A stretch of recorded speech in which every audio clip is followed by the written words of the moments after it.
Well, we told you first last week that Skoda India is revamping its India strategy, and that now we have the management to confirm the story. I caught up with the managing director of Skoda India, Sudhir Rao, and began by asking him on the reason for change in strategy for the positioning of the brand. Let's listen in. I think the journey we've taken in the past 3 years is really about putting in place systems and processes that ultimately will serve the customer much better. One of the clear recognitions that we have based on feedback from not just customers but also from all other stakeholders is that that is the one area of business that really wasn't up to snuff compared to the wonderful products we have. So we've made huge progress in that, and that's going to continue to be an area of attention for us in 2015. And I'd like to think that by the end of 2015, we really should have come out of that problem area that we've, been beset with. Sure. When you talk about this, the approach on your strategy and the way people should perceive your brand, what's going to change there? Because we understand that this whole perception about how Skoda is in India needs to be rejigged. I think we've always had very, very good product appeal. But like I told you, we've had this customer satisfaction issue that I think brought us down quite a bit. We are now, I think, halfway through that journey of killing that issue once and for all. So we want to go back to the original space that we occupied, which is value luxury.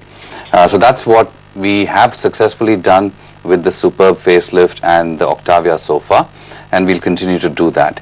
And we're actually looking forward as well to the next generation Superb, that was unveiled to the media globally recently in the past few weeks, and will be available for retail sale in June of this year in Europe. Right. So we're looking forward to that. Typically, we are looking at maybe a Q2 next year when we will bring it into India. Sure. When you say value luxury, you obviously are hinting at, not really mass market, but more on the premium side.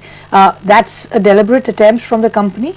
That is correct. I think we've created the mass segment for wonderful European products. We created that about 12 years ago, and we really want to reoccupy that space.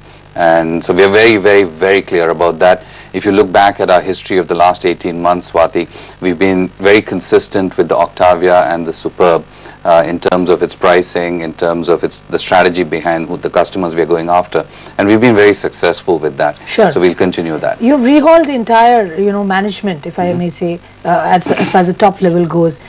What's the, change there that we'll see, and what really are you bringing in when you bring in new people? Yeah, what we're basically doing is it's partly regeneration of talent. It's partly a different direction. So we've created a much greater culture of teamwork, of efficiency, of leanness, and really working together internally extremely well, and also working together with dealers much better in order to serve the end customer, in a far superior fashion.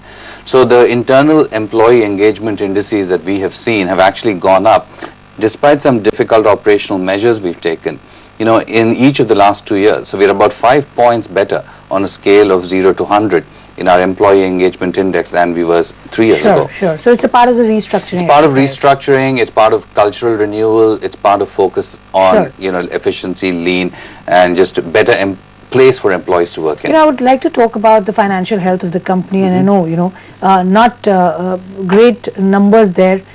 Even on the volume front, we are seeing, about 1,000 odd on an average. When do we see good numbers or good volumes coming in? Also on your financial health, if you could show and throw some light. Sure. We basically are very happy with this 15,500 roughly that we achieved last year. We may grow by about 10% this year. That is the range that we're looking at. Point number one. Point number two is, from a financial perspective, 2015 calendar year was the best we've had. Not just financially, but on multiple operational parameters in 5 years.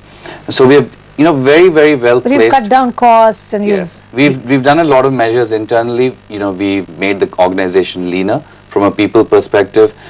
We've completely stopped discounts on Superb and Octavia, for example. We've become a lot more efficient in the way we go about business processes, and we've also attacked problems much faster.